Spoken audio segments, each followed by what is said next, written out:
What is up, y'all? Welcome back to my channel. Appreciate you tuning in. It's time for roster update number 6. Now, I told you on Tuesday when we did the upgrade predictions that it wasn't going to be the biggest update. You know, we kind of knew that coming in. There weren't as many candidates to drop, 10 diamonds like they did last time, or even that many golds. It was going to be lighter, but the real action was going to be in the lower tiers of guys going bronze or common to bronze, bronze to silver, that you could set up your inventory for Team Affinity 3, which is due out Monday. So I hope you jumped in on that because a lot of it did come through. I've already taken my cursory glance through the update to see exactly what we got, and a lot of that stuff hit. So you should be, if you invested like that, you should be set up for TA3, and then you can do the exchanges to at least get the first card in the path. So let's start going position by position here. Now, this one should be the quickest of the roster updates this year because I'm not going to get in on all these guys who got neutched, which is what we say when somebody gets a neutral upgrade. They got some boosts or some negatives, but it ends up leaving their overall right at the same level that it was before. So Cole comes down a little bit. You knew he had to. He's struggling a little bit. Nothing to really freak out about. I do think some of the Garrett Cole worries are a little bit overblown overall. So if you're in fantasy, maybe knock on the door of the team that has Cole and see if they want to trade him. You take him off their hands at a discount. Scherzer gets neutched. You know what?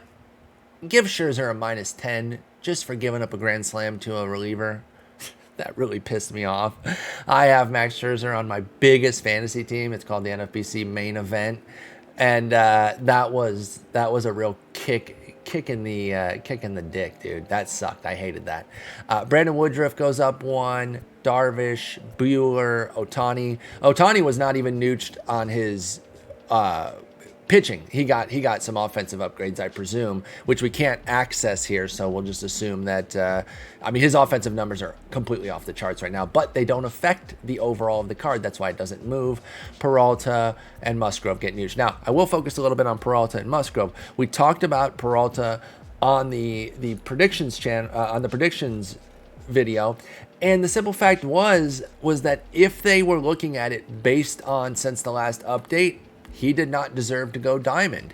If they were doing more of a holistic catch-up, where they kind of look at his entire season, then they could have finagled him there. Frankly, I'm glad that they stuck to looking at the roster update period because it makes my job easier. Because sometimes I don't know when they're going to kind of do a backtrack and kind of look at a guy's complete season, which they did do with somebody who went gold, and I'm glad they did because I was invested in him.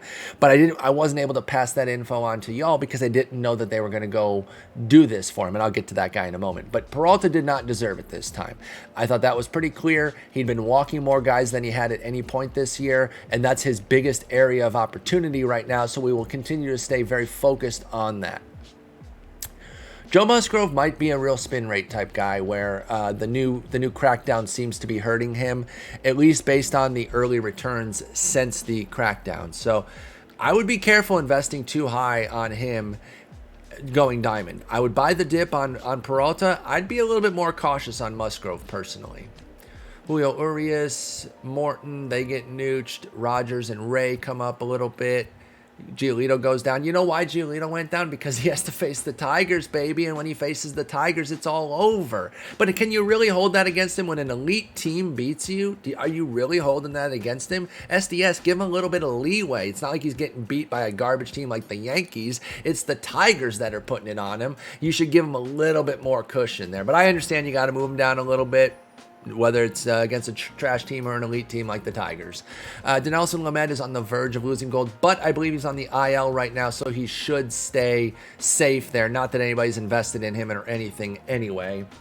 And then you got Barrios getting neutched. Alcantara, listen, it was cool when they did the triple Marlins last time, but the reason I didn't have Sandy Alcantara with Lopez and Rodgers was because he didn't deserve it.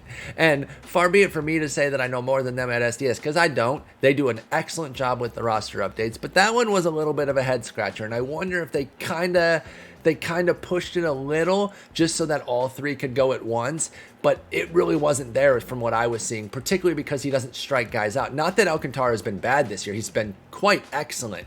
But as we'll talk about it with another guy here in a moment, there's a difference between being excellent on your surface numbers, particularly like your ERA, and having the skills to deserve upgrades in MLB The Show. So I was a little surprised that he even went gold, and he immediately loses it. Unfortunately, Marlins fans, this is not the first gold to silver for you guys. There will be multiple more.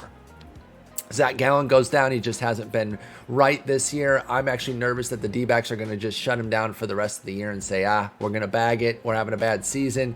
He's getting injured, every other week. Let's reconvene in 2022. That's my guess. Hyun-Jin Ryu does lose gold here, but I see him as an instant turnaround investment because he's already looking a lot more like himself lately. Now, he won't necessarily go get gold in 2 weeks unless he's, just over the top dominant. And then someone in my chat actually mentioned that maybe the next roster update would be in 3 weeks because we have the All-Star break, which that actually makes sense to me. They haven't said that, but that actually makes a lot of sense to get a bigger sample of games so that the update can be more robust. So frankly, I think that'd be smart if they did that, but they have not yet announced it. This one's tough. I really thought Desclafani was going to go, so I am going to buy the dip here. I wish his strikeouts were better. If they were a little bit better, if he had like an 8.5 strikeout rate, he'd be there. He's so close. So yeah, if he goes down, I suspect he will. I'm going to jump right in. I still think he's knocking on the door. I mean, he's obviously knocking on the door. I still think he's going to get there. Same with Fromber. I guess I just underestimated how bad his strikeouts are because I had him going gold too. So I missed on both these guys, but I will be buying the dip, and I suggest that you guys do so as well. McCullers goes down a little bit. He looked pretty good matching Montas pitch for pitch yesterday in that excellent battle between Oakland and Houston. He's an investment if you want. The one reason that I'm not dying to invest in him is his volatility. He's had volatility throughout his career related both to his walk rate and the fact that he gets injured a lot. He's been staying healthy this year, which is great. I think he has had one IL stint. Correct me if I'm wrong on that, because he has 80 innings and most guys are closer to 100 if you've been pitching all half. But the strikeouts going down was a little odd because he's at 10.1 K9, so I'm wondering if 10.1 is only a 67 these days, then I need to readjust my whole frame of reference. Tyler Mahle, I had him going to a 79. He gets nooched instead. I'm buying the dip. I'm staying invested. I have like 140 of them. I'm not going anywhere. Jameson Tion goes down. Now, he's kind of the opposite of what I was talking about with Sandy Alcantara. His skills are actually pretty good, but his results have been bad. So he's kind of a reverse guy here. Though I will say, right now you see his whips up at 130, so it's really the strikeouts and the walks. His hits have been particularly bad. But I'm looking at it, I see a 61 K9 for a 9.6 rate, and it has me saying, okay, I need to adjust my frame of reference down a few points because I would have thought that he could get a little bit of a strikeout boost and then maybe lose it in hits to keep him nooched. Because I don't think he should be gold because he hasn't pitched like a gold pitcher, but he has had some decent skills with the strikeouts and walks. Kikuchi is going to be one of those guys that folks are going to really start seeing as a very viable gold candidate. He's been pitching remarkably well for quite a while now. I definitely recommend getting in on Kikuchi now because it seems like a matter of time with him. Fried goes down. He had an opportunity to get that late push. He gets an opportunity against Pittsburgh of all teams, and he goes out there and gets blitzed. So now he ends up losing a point and goes down to 78. He's still in the hold for gold realm, but I'm not bending over backwards to go get Max Fried shares. Eflin goes up 1. That's fine, but I'm still not investing in him. 110 hits in 102 innings. No, thank you. I am gobsmacked by this one, y'all. I was dead wrong. Obviously, I had him going gold, and not only did he not go gold, he went the opposite way. So my bad, I guess. I'm gonna pull up his numbers again here because I am just perplexed. I am apoplectic over it. Look it up, kids. Just looking at since the last roster update, which starts with a cutoff of June 23rd. I mean, he's got two good starts. Now, I was going to say 2 quality starts, and I was going to say that meaning that they were quality outings, but that would have made you think that they were at least 6 innings and fewer than 3 runs, or 3 runs or fewer, but they were not. They were quality in that they were good, but they were both 5 innings, or they were both under 6 innings at 5 and 5 2/3. But only 5 hits, 10 strikeouts, 3 walks. What? I can't make sense of this one. He has a 6.2 hits per 9 on the year. Why did he go down 9 points? Okay, maybe he didn't deserve a 90, but did he need to go down 9 points? You know what's happening? It's that 10-hit outing against the Nats. But that's from June 20th. I felt like that should have already been accounted for last time. So I don't know. I'm a little off on where I'm at with Walker right now. I am going to buy the dip. I'm going to stay invested because I think he got done a little dirty and maybe they'll make up for it. So we'll see what happens. Ian Anderson, I know that there's a lot of folks in my community that are just living and dying with every Ian Anderson pitch, and he gets nooched here, so you're going to have to continue to wait. If he can keep getting the strikeouts up, he's starting to push them up, keep his walks and hits in check, he will get there. It's going to be a long slog. You know what this is reminding me of? It's a different position, so it's a little bit different.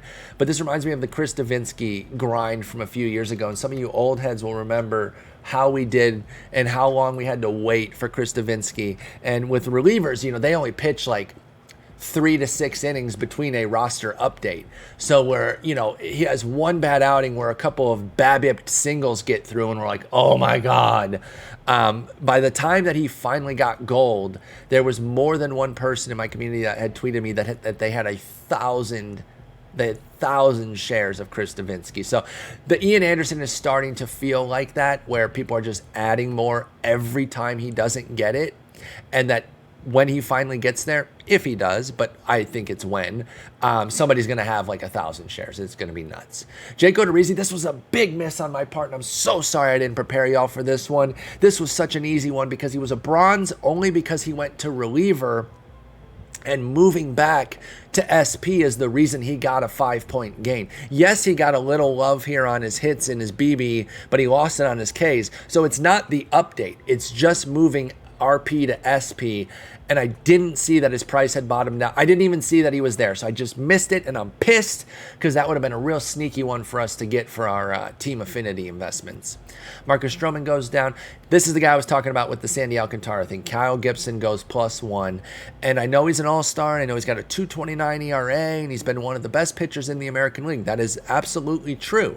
So why isn't he a gold? Well, his strikeout rate is legitimately bad. Like a 7.8 in today's game, like that's terrible. Now, it shows that you don't need to have a great strikeout rate to succeed. There are other ways to get there, and with him, it's command and control. He's got a great walk rate, very great hit rate, and he's not allowing home runs for the first time ever, or since 2015, we'll call it. Like, he's really helped his home run rate, which I know doesn't help us as much in MLB The Show, but that's why he's been so successful. Those don't all translate as well in MLB The Show because his walk rate could probably go up a little bit more, but he's 3 points away. So I don't even think if they put his walk rate up to like a 72, if that would bring us home. So I would not invest in Kyle Gibson personally, unless you see some big strikeout outings where he's like back-to-back where he gets over a strikeout per inning, or maybe like strings 3 such starts together. I would not invest in him, y'all, because he's a silver who's pitching like a gold from an ERA standpoint, but there's no ERA per 9 on MLB The Show cards, y'all, so be careful. We have a special visitor here who's trying to get in my lap. And it is Charlotte. Oh, hey, what's up? Oh, hey, guys, it's me, Charlotte, and from charbestments.com. If you invested in my website, $40 a day. It's a discount right now, $40 a day. I told y'all that Joey Gallo was going to go diamond, and my stupid dad didn't. He's the dumbest, and I'm the best. charbestments.com, just $40 a day. Sign up now. Okay, thanks, bye. All right, great. We haven't had a visit from Charlotte in a while. If you guys are paying $40 a day for her website, you're insane. I don't care if she had Joey Gallo going diamond and I didn't. That's just an insane price. But hey, you do what you want with your money. I'm not the U.S. government. Andrew Heaney gets -1. If you follow Nick Pollock on Pitcher List, if you're like a fantasy player or just a baseball fan in general, pitcherlist.com, he has a term for a pitcher called a cherry bomb. sometimes sweet, sometimes blow up on you. Heaney is the most quintessential cherry bomb there is. You go through his game log, and one day he's like cutting up the best team in the league. 5 days later, he's getting absolutely drilled by some trash bag club. Like the opponent barely even matters with him. He's all about himself. Wait, that made it sound like he's some arrogant dude. What I mean is his talent is not pushed and pulled by the competition that he has. When he's on, he can beat any team in the league. But when he's off, a high school team could drill him for 7 runs. Like that's the kind of volatility that Heaney has, and it makes it very difficult to invest in him in fantasy baseball. I would not invest in him in MLB The Show either. Rich Hill goes down. I know there was a period there where it looked like he was going to go gold. He's so difficult to invest in because anytime it seems like things are going really well with him, he gets hurt. I don't think he's been hurt yet this year, and I hate to be like, it's not morbid because I'm not saying he's going to die, but like I'm a little like, well, when's the IL stint coming? Because we know it's coming, right? So I would not invest my stubs in Rich Hill, even though he's been pitching very well this year. Montgomery goes down, Duffy goes down, Manoah goes up to silver. We were on that one. That one was an easy one, though, so I shouldn't even be fist pumping. Everyone paying attention got that one. Eovaldi's another guy very much like Kyle Gibson, where you're like, whoa, how is he not a gold? He's been pitching brilliantly this year for the Red Sox. He's an all-star, this, that, and the other. His skills do not match what you need to do to go gold in MLB The Show. Strikeout rate of 8.3 is mediocre as hell. He's allowing a hit per inning. That's bad. That's actually bad. And then the walk rate's great. And the reason he's so successful is homer per 9. But we don't do homer per 9 here. Like that's not what we care about, because homer per 9 does not play in MLB The Show, so they're not even updating it. It should be like a 90 right now, but who cares, because that's not what we focus on. So that's why Eovaldi's not a gold or anywhere near, nor should you invest in him. Alex Wood, he's been pitching well this year, but he's kind of like Rich Hill in terms of his injuries, in that I would not invest in him because whenever it looks like everything's coming together, something flares up and he goes on the IL. So be careful there. You see my David Fletcher back orders are coming in right now, so I appreciate that. Sean Manaya. Now, Sean Manaya is somebody that I'm actually kind of low-key interested in here. He gets nooched, but I think that he might actually be somebody who could go up if he can get the hit rate back in check a little bit. He started off, I think, really well. If I have his trajectory right, he started off well with his hit rate. It kind of got hit a little bit.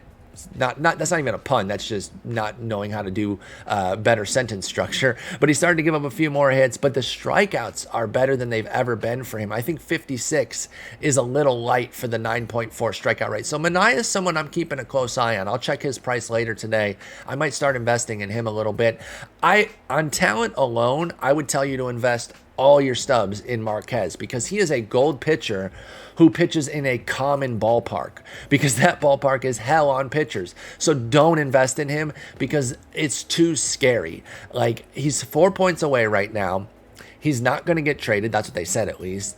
And that park is undefeated. So no matter how well he pitches, there will be a bad outing in Coors that will fuck everything up. So I would not invest in Marquez just because of his environment. If you could just guarantee me, if you could take him out of there, if he got traded the minute the trade news happened, I wouldn't go to my fantasy leagues first, mainly because I don't have him anywhere and he's not on the waiver wire.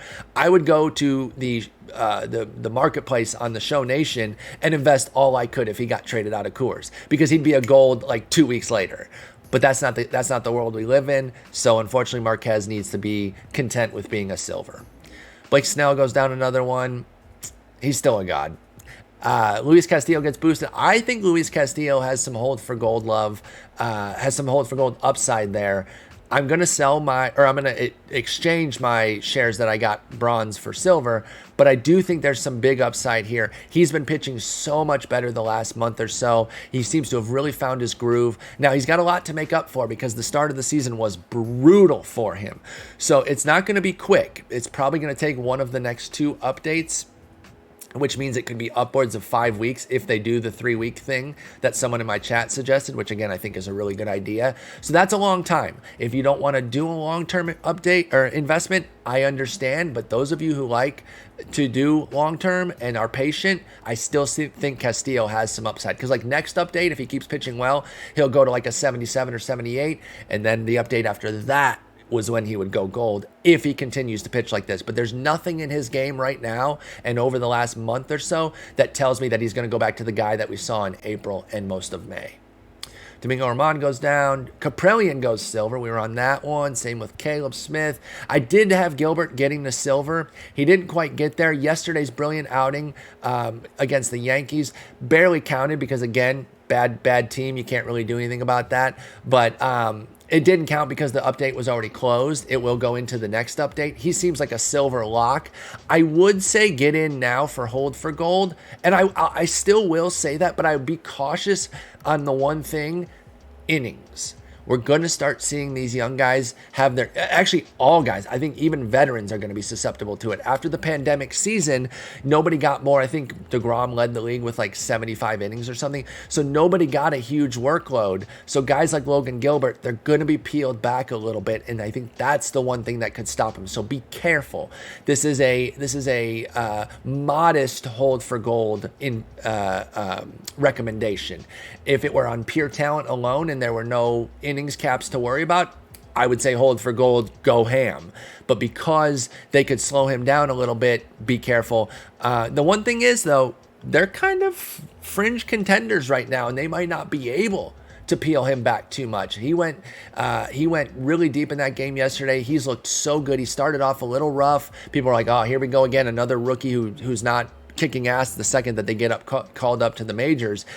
Gilbert has turned it around, and he's pitched like the stud that everyone expected. I thought McClanahan would get silver this time. I'm actually really surprised by that. I'm not quite sure why he didn't. I mean, he gets right there at 74. I think the thing that really shocks me is nothing for his strikeout rate at 10.3.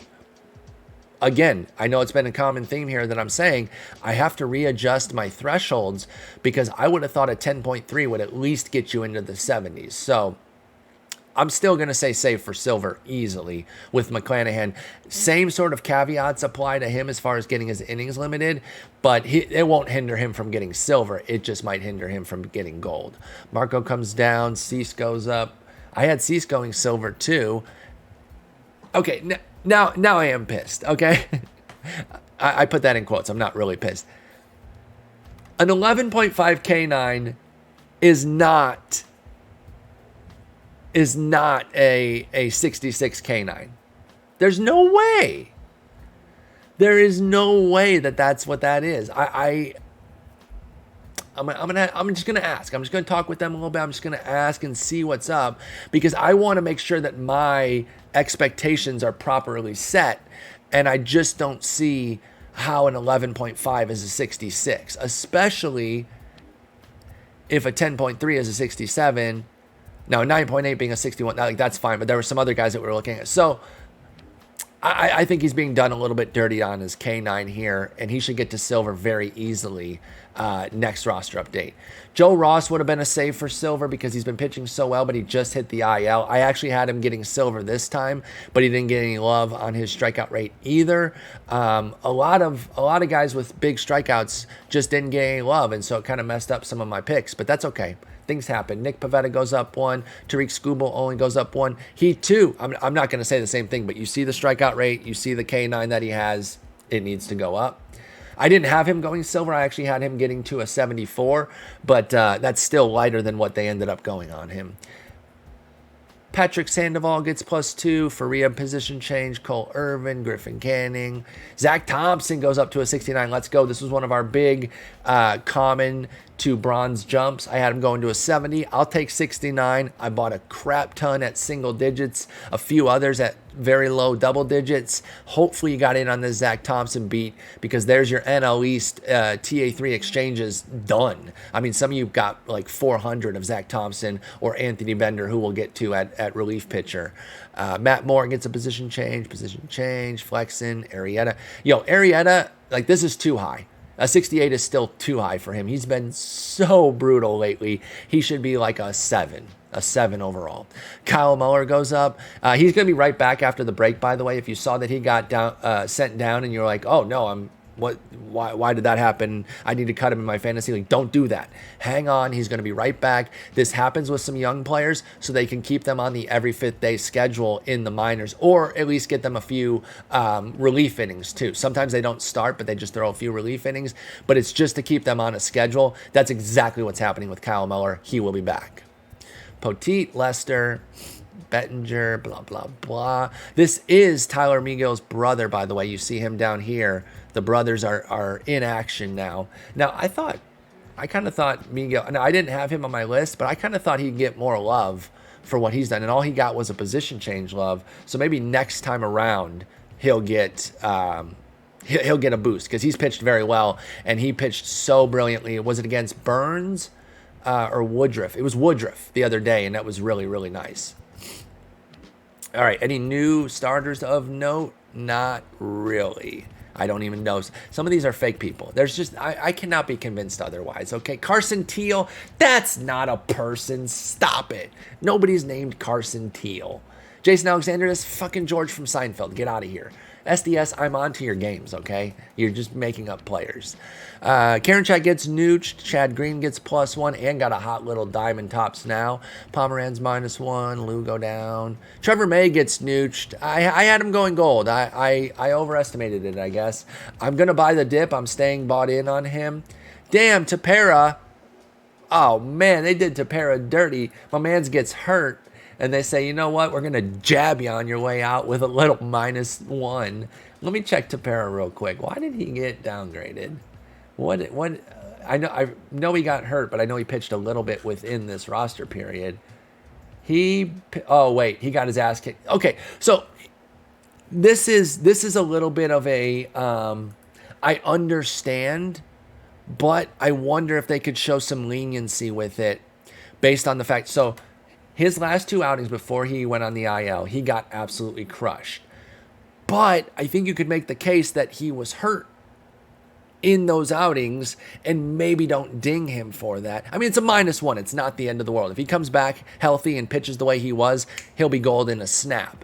But I do think it's a little dirty to kind of ding him. Although then it becomes like, how do you know for sure? So I get it. I'm not putting that on SDS as like they should know better or anything like that. I'm just saying because there is some art and science to this, maybe some of the art would be when a guy has like a couple bad, uncharacteristically bad outings right before he goes on the IL, maybe that the injury was already present and maybe we don't hit him for it. So I'm not mad about that one. I'm just saying maybe that's something that they could consider in the future. When somebody goes on the IL right after pitching poorly or, like an 0 for 20 slump or something. I don't know. Pagan goes down, and I'm speechless on that one because I thought he was going to go up, so I don't know what I missed on that. Let me take a look at him real quick, too, because I had him actually getting 2 points up to an 80, and I was dead-ass wrong because he loses a point across the board. Now, he gets nooched, so we're all good as far as that goes. But looking at him from the last roster update, which again should be starting on June 23rd, and then it would have locked this Wednesday on the 7th, he had 5 innings with 3 hits, 2 walks, and 5 strikeouts. His strikeouts are up, his walks are down. His hits, this is from last year, and his hits are up a little bit from 5.7 to 6.6. I don't quite get that one. I kind of stand by my prediction. Obviously, it was wrong, but I don't think I missed on this one. I think SDS did. Okay, 1 point for Paul, -1 for Rory. I love you, Rory, but I don't know. Explain this one to me. I missed it. This was a biggie. This was a big TA investment for me. Colin Mchugh pitching very well. He goes up to a 76, nice 4-point boost. He was dirt cheap, and I think he'll be a sneak tip little BR pickup too, as a silver reliever with a little extra stammy, some good stuff. You like the 88 control. The one thing I hate with guys in BR, like, for example, I know a lot of people like to take Alex Reyes, the bronze Alex Reyes. The guys who cannot throw strikes, if you're going to make a long run in BR, you're inevitably going to run into some sweaties, right? That's just going to happen. And what's the key separator for sweaties is they're great hitters and they're super patient. And they're going to take every pitch from guys like Alex Reyes. So I don't like to roster those guys in BR. I prefer guys like Colin Mchugh. You can see my Taiwan Walker, what I thought were going to be back orders, but now I'm just buying the dip, I guess, because those only cost me $311, and I don't regret that. If you could see those little orders that were going through behind my name. Behind my camera. Jonathan Loizaga goes up. We had that one. That's nice. Paul Sewald. Garrett Whitlock gets Nooch. Art Warren. Real name. Do not say you thought his name was generic. He will shove you. I learned firsthand. I was like, you're not a real player. And he said, I'll show you what's real. Shove the hell out of me. It's +7, though. Very big boost for us for team affinity. Alex Young gets the negative position change. Dylan Bundy gets the ultimate negative combo. He gets the position change, which hits him with 5 points off rip, and gets the skills downgrade too. Just punishing stuff for Dylan Bundy.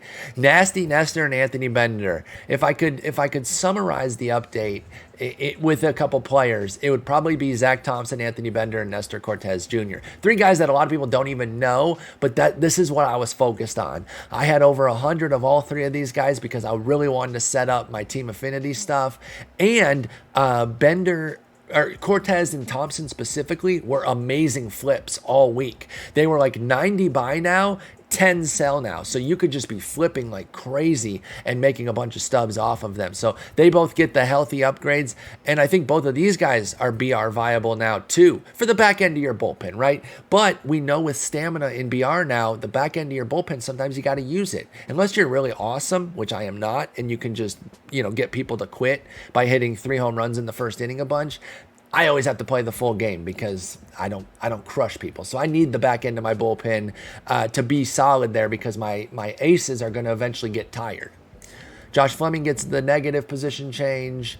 Corbin Martin does as well. A bunch of guys here. Nobody that we're really looking at. Blah, blah, blah. Any new guys? Yeah, but I don't know who they are. Oh, Aaron Ashby comes in as a 58. Interesting prospect, by the way. Had a really disastrous first outing. He's better than that. I think I can go on record saying that. It was just really, really tough debut. But if they bring him back up and put him in the bullpen, don't be surprised if he ends up being a bronze by the end of the year. Let's go over to closers. Matt Barnes gets it. Let's go. I know there was some worry in the community that he wasn't going to get there. I felt really confident in him. Albies and Barnes, if you were asking me for 2 guys that were going to definitely go diamond, I would have put all my chips on those 2, and I did. Barnes was my biggest investment, and Albies was very obvious. Everyone knew that one was happening. This was an interesting thing posed in my chat. When's the last time Chapman wasn't a diamond? I can't think. It has to be like, what, 5 or 6 seasons? Like, I don't know. I don't know if he dipped out of gold or dipped out of diamond at any point in recent history. Maybe he did. I'm feeling like maybe he did for a moment. I don't know, but it's weird to see. You talk about somebody who's going to be a BR god now. If you get that card now as a gold, that's going to be filth. Raisel Iglesias goes and he gets beyond just the +1. He goes to +3 as an 82, having some folks say, well, should I hold? And maybe he's destined for diamond. I sold mine and I'll reinvest if I think he can get there. I'm a little bit more cautious now with diamond relievers. We saw that it took a little while with Barnes. I think he was on the last 3 roster updates for me. Let me check my sheet real quick. I had him. He was an 84.5 for roster update number 5, but I did have him as a full-on diamond in roster update number 4. So we've been waiting on this one for a while, and they can just be a little bit agonizing. The reliever ones can. So I probably wouldn't hold my Iglesias shares. Plus, I'm trying to finish the collection. I need Trout and Cole to finish the collection. So me personally, it was an easy sell for me. If you do want to hold, there's nothing, it can't hurt you, right? Because as an 82, he might actually be a little bit more expensive. He might actually be like a 1,700 gold after a couple weeks when his price settles, if you want to do that. But for me, I took the instant. I just wanted to sell mine. He's been pitching brilliantly this year. Diaz goes down 1, which is a bummer because I saw him as somebody who could get to diamond at some point this summer, and he loses a little bit, so that's annoying, but he's been pitching amazingly well. Ryan Presley goes. Everyone was on that one. We knew he was in the Player of the Month program. Nothing to see there. This one was the sneak tip, and this is the one I think is a get right because I don't think that Graveman did anything particularly special since the last roster update to go. I think this was more of SDS going back and looking at his full season and saying, oh, he's been a gold pitcher this year. Let's go ahead and get him there. And I say get him there. It's not like they had to cheat to do it. Like, he has a 4.0 hits per 9. That's worth a 103. I'm just saying that they were a little light on him previously. In fact, I had him going gold in update 3, I think. When did I have it? I'm not finding it. But I had him getting updated a while ago. He didn't go. Then he got hurt. And I was like, well, that's not good. We don't like that. And it was going to, it was just going to delay him for a little bit. And it did. But now here he comes back with a vengeance, getting the sneak tip gold. So hopefully you were in on Kendall Graveman from previously because they did the make right this time around. Diego Castillo goes up a little bit. He's still inching his way towards gold. He's still very much a hold for gold for me. Brad Hand gets nooched. Paul Fry, Hector Neris. Ugh, so bad. Catchers, very light update for catchers. Grandal goes up 1. Unfortunately, he's hurt, so he's not going to be going diamond anytime soon. With a 191 average, I didn't think he was ever really going to get to diamond unless his power just was off the charts. That would have been pretty fun, though, if he would have been a diamond with a sub 200 batting average just because his power was so good elsewhere. Will Smith down 1. Ooh, that was a big hit. This is actually pretty impressive that he only lost 1 with these hits because these are some damaging hits. Eric Haas gets major love. Goes up to a 74. He's a save for silver. He's been hitting so well. Now, he did deserve that -12 contact against righties. Power and just destruction against lefties is what he's been doing the best lately. And that's why he goes up. Elias Diaz, whoa, that's a really interesting update there. A lot going on there. A lot of love for his power. He hit like 6 homers last month or something. So he deserved it. But I don't know. I wouldn't even put him as a save for silver. Because if you look, despite the big run that he had recently, he still has a 614 OPS. That tells you all you need to know. T-Steph goes up 2. He's been hitting very well, but most of it's been against lefties. So until he starts hitting against righties, he's not going to go silver. Plus, he's been sharing time with Tucker Barnhart. They've actually made for a perfect platoon.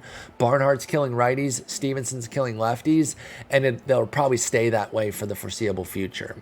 Terens goes up 1. He's been hitting for power, but he's really been selling out for it. He hasn't done much else. So that's why I only had him going up 2. So I never really saw a huge upgrade for him.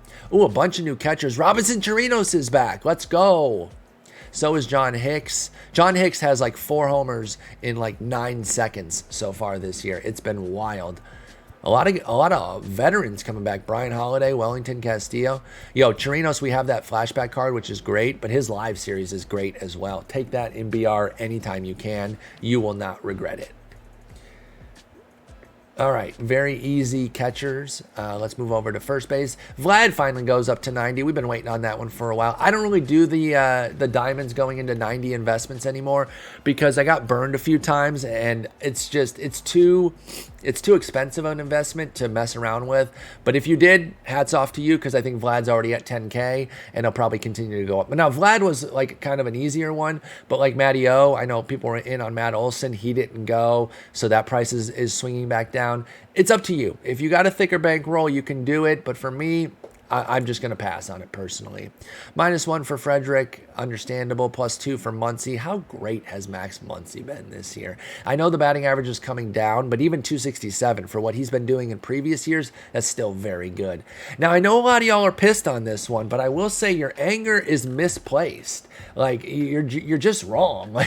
He did not deserve to go diamond, and you will not find a bigger Jared Walsh fan than me. I was promoting him all year for fantasy in February and March, saying go get him in your fantasy leagues. I think he's going to have a breakout year, this, that, and the other. I love Jared Walsh, but if you look at what he's doing against lefties, they would have had to ignore reality to move him up to diamond. However, he can still be a destined for diamond. You can still hold your shares.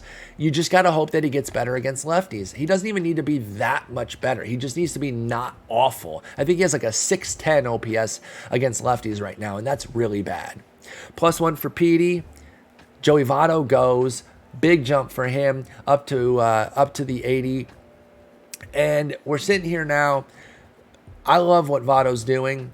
I think this is kind of the end of the line, though. He might add another couple points. He's not going to get back to diamond, y'all. He's 37 years old. Let's enjoy what he's doing here, kind of selling out for power, and enjoy that he's back at gold. But and it wasn't really a bunch of people asking. It was literally one person who was like, well, can he possibly go diamond? It is Joey Votto. I was like, he's 37.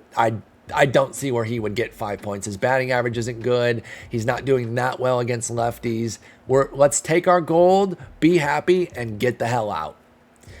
Santana was lucky to hold gold, to be honest. He's going to go down back to silver if he has another mediocre run these next 2 weeks. Aguilar goes down. I'm going to keep close tabs on Aguilar. I could see him getting back to gold again this year. I think he's already kind of turning back up after the down period that he had. I'm not disagreeing with this move. I'm just saying that I think he's already getting out of his funk and could go right back up. Hoskins gets Nooch, and I got to be honest, as an avid BR player, I just want Hoskins to chill and just be silver all year. He's so much easier to draft as a silver than as an 80 gold, but don't be surprised if he ends up going back to gold at some point this year with another hot streak. This one's a bummer because I know that Mancini was on the cusp of gold a few times this year. He's just kind of hit a little bit of a wall. It's understandable. Still one of the best stories in the league this year, coming back from cancer that was legitimately life-threatening. The colon cancer that he had. If you don't root for Trey Mancini, you better go to the doctor because you might not have a heart. Josh Bell gets nooched. He's been hitting well, but as you can see, his contact versus lefty is so bad that it kind of negated the rest of those updates. Ryan Zimmerman down. He was out of his mind for a while. He's just come back to earth. Cooper gets nooched, and I guess I didn't really realize that he had such imbalanced splits, and that's my fault. I will own that. I didn't think he was going to get hit against righties as much because you see how much he got against lefties. Frankly, I got to be honest, even if you had told me that this was going to be the update, I would have said, okay, he's not going to go to the 78 that I put on my sheet, but he's still going to go up to like 77 or 76. So some of that's just not realizing that he was so far away from getting upgraded, because I'm really surprised that this still doesn't even get him a +1. Nate Lowe goes down 1. Hosmer down 3. He should go even further. Fuck that guy. +4 for Bobby Bradley. Big boost for him. He's an interesting save for silver. I could see Bobby Bradley going up further. He was a long way from silver, so I knew he wasn't going to get it this week or anything.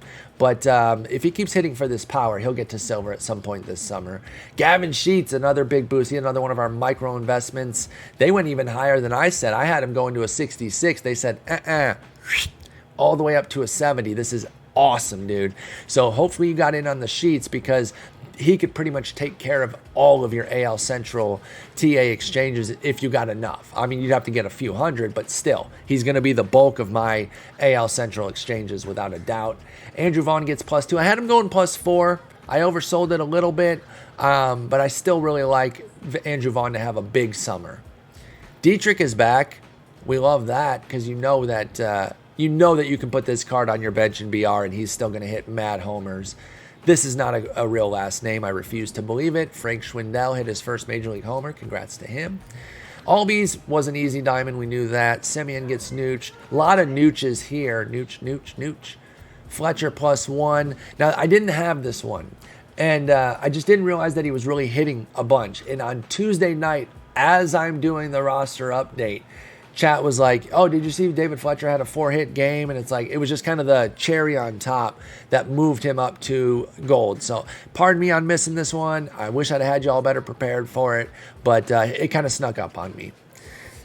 Raise your hand if you got hit by this. You know what I mean. We weren't worried about him going diamond, but I will raise my hand. I bought a handful, only like 12. It's not the end of the world, and I can still quick sell them back for basically the same price I paid. But he was trending at like between 1,000 and 1,300 as an 84, and the exchange value on that was just going to be massive. So I know a bunch of us were buying big, but SDS corrected his rating. It's understandable, it's perfectly logical, but it does sting a little bit because I was excited to get some 84 exchange value for 1,200 stubs, but it's all right. It happens. Belau is crushing the ball lately. I mentioned this in my Discord the other day. I said he's not going gold this time, but get in now because this update I think is going to put him on people's roster or radar, and they're going to understand that, oh, Belau's back. He's hitting well. He has a great shot to go gold. Obviously, the contact is an issue, but he might just power his way there. Even if his batting average doesn't come up, he might just hit a crap ton more homers and force himself back into the gold tier. -1 for Kike, +5 for Ramon Urias. Damn, he got a big boost. What did I have for Urias? I had 72, and they said, you were short on that, +2 even more. So big update there for Urias. I don't know if he's going to go silver. I'm gonna say no. I'm not really investing in him as a silver type. But if you got in here, you got +5 points of exchange value, which is huge. Jen Lowry up 1, Castro down, Asdrubal down. Understandable for Asdrubal. He'll have a summer surge at some point where he'll probably go back to silver. He just always does. Asdrubal Cabrera is always good for like a 3-week to 6-week run of just pure excellence. Solak down, Peterson up big, Gosselin up big. Yo, Peterson hit a home run off Jacob deGrom. That alone should make him a gold, right? I mean, come on, SDS. Gosselin goes up big too. Tyler Callahan's the only addition to second base. Let's go over to third. Arenado nooched, Machado up, Donaldson up, Devers, Escobar, and Turner nooched. Wendell down. Wendell was running sky high, had a huge BABIP. Batting average was off the charts. He's just kind of settled back to his normal level. This makes sense to me. Josh Fuentes, right after he gets silver, he pisses it away. He goes right back down to bronze. Understandable. That's it for third base. Okay, and Jake Berger. I can go for a Berger right now. He is finding some playing time. Comes in as a 57. They maybe could have given him a little bit more. I mean, it's 17 at-bats. I'm not going to hammer him for it, but nothing to see there with Jake Berger, I don't think. Tatis just keeps going up. He's so good. It's unbelievable. I think Trey Turner had his 400th cycle. Congrats to him. And now with the Billy Hamilton, well, actually we saw it first with the Pablo Sandoval. But we know that there's cycle milestone cards, and Turner's had 3. So maybe at some point Trey Turner gets a milestone cycle card, and that could be a lot of fun. More love for Correa. Baez goes up. Now, I will not be investing in Baez for Diamond, y'all. His batting average just isn't good enough. Frankly, neither is his OBP, which would account for discipline. You see he got +5 there, but that's only because it was so bad at 30 that they upped it a little bit. But I would not invest in Baez for Diamond the way he's running currently. He has to get a lot better to get those final 2 points. Now, Bichette is an interesting Diamond candidate, and I will be invested in him for the summer because he's got the core skills to get there. B-Craw gets nooched. Kiner Falefa goes down. Frankly, he should be out of gold, but his defense is saving him. His offense is so bad. Marlins fans, look away. It was a brutal one for you. Alcantara, Aguilar, Rojas, all murked. Crawford gets +2. Crawford's an interesting hold for gold. He's hitting very well. You might remember J.P. Crawford was a very big prospect years ago with Philly. And when he got traded out, I think he wasn't really getting the playing time as much in Philly. They traded him out. He's on Seattle.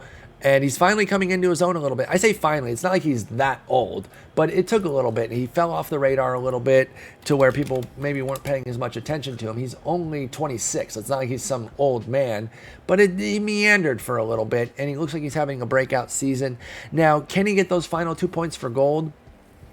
He can, but I wouldn't invest in it personally. I'll tell you why.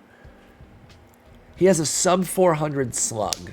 You see 401 right there because that's when the roster cuts off. The roster update cuts off. He's at 392 for the year. So he lost the 400 mark there. Plus, even just a 400 is not that good, but if you're under 400, it's really bad. So I would not invest in JP Crawford as somebody who will get to gold as far as his hitting goes. Now, there is an avenue with his defense, and I do have word that they're going to do a defensive update, the next roster update that they do. So if they see some love for him, I don't know how good his arm is, though. So chat, you'll have to tell me, is there a big arm gain for JP Crawford that he could get there? If there is, maybe I change my mind, but as it stands right now, I would not invest in him for gold. Andrelton Simmons down, Galvis down, and Scuffy cries. Actually, Scuffy's fine with it. Scuffy would play Freddie Galvis as a common and still hit mad tanks with him, so he doesn't really care where his stats are.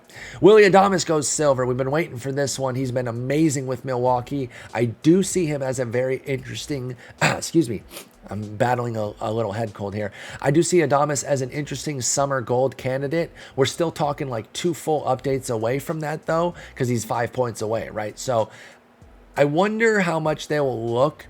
This is one where, again, the art could come into it over the science. Oh, is Charlotte in frame?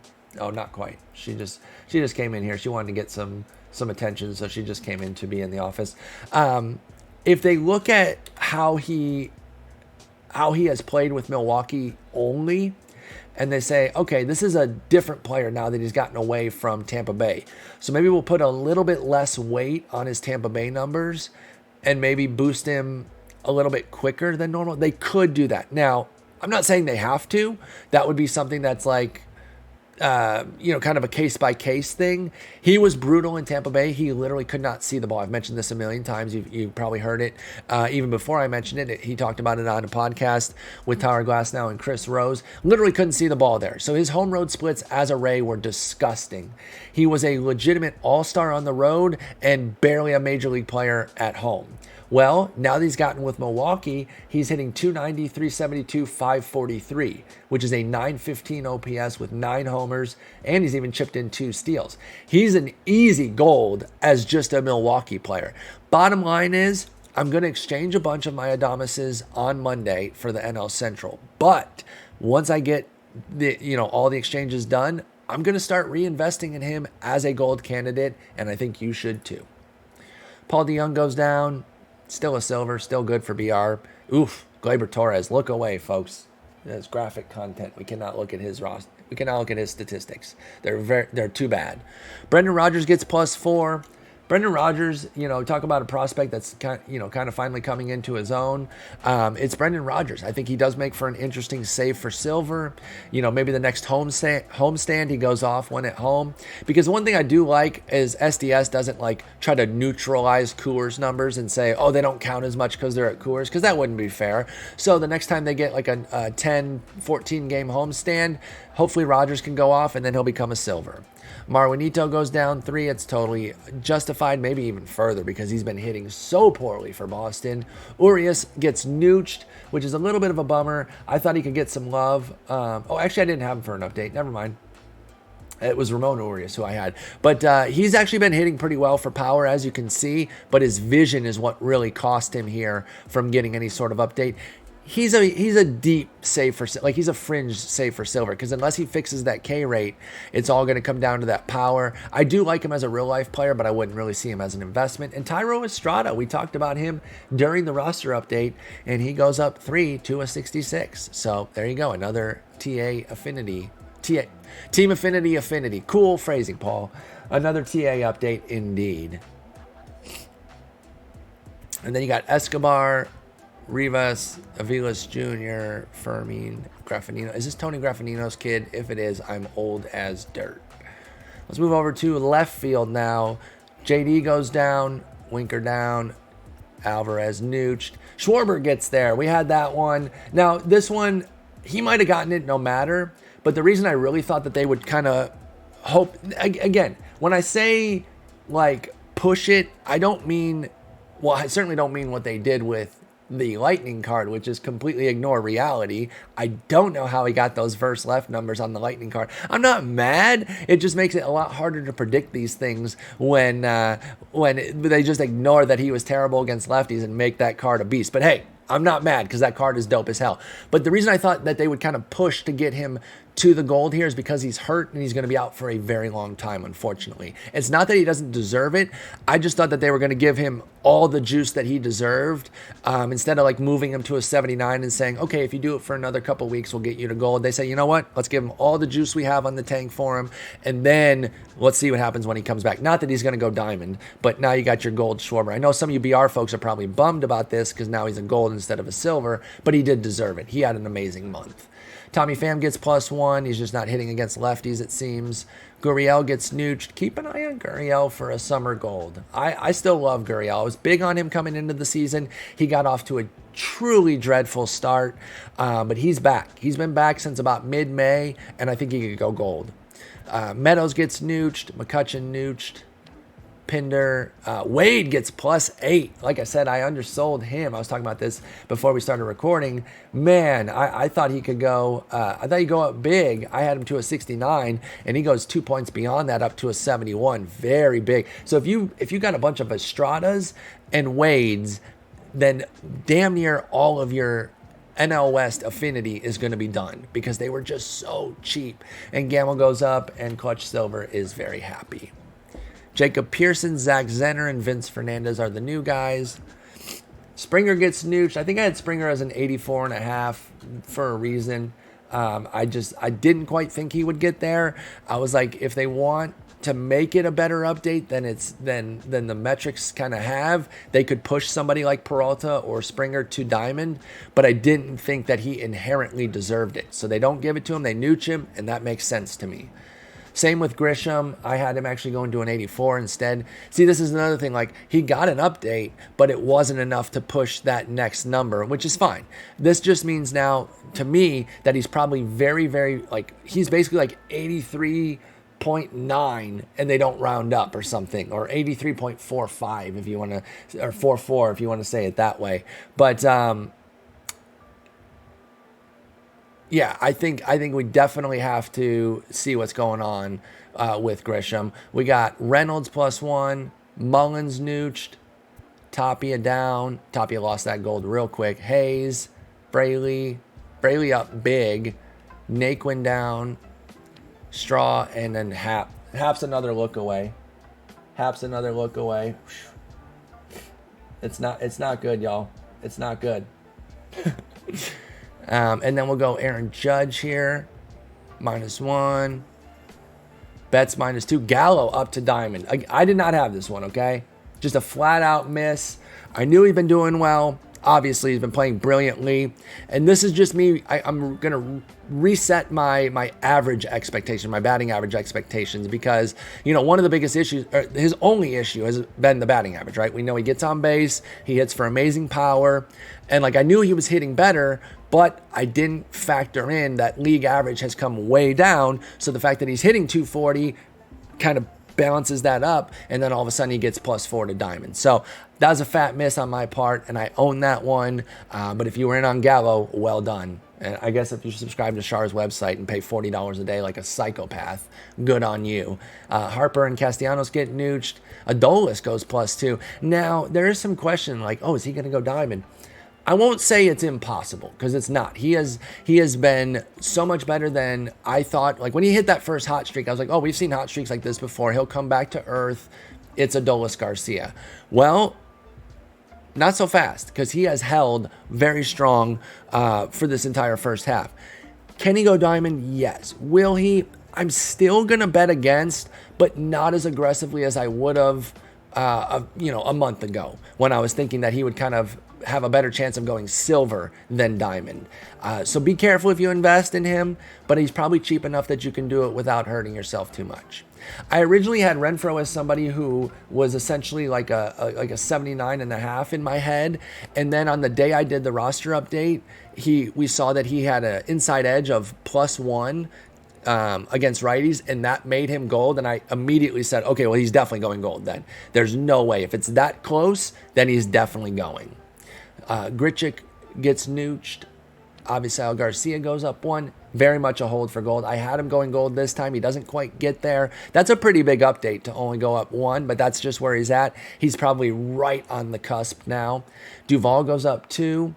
Conforto down 3. Oof, that's a big hit. And then Josh Reddick down 3, and that wraps it up. We have Connor Lean and Tyler Neslany, and that's it. That's the update. So again, not as big as it was last time, but it's different. And it's still very good. We got some diamonds. If you were in on Barnes for a long time, you hit big. If you were in on Gallo, congrats. You went and did very well there. There was still plenty of golds that paid big. Votto was paying big until like Thursday morning, and then his price finally started to go up. So definitely lots of opportunities to make stubs. And then of course the micro investing. If you got in on those commons to bronze to silver, you should be set up very well for Monday. So I don't know when our next roster update will be. Again, I think that'd be really smart if they kind of skip the week, or keep it on the same track, but in 2 weeks focus mostly on defense. Maybe that's what they'll do.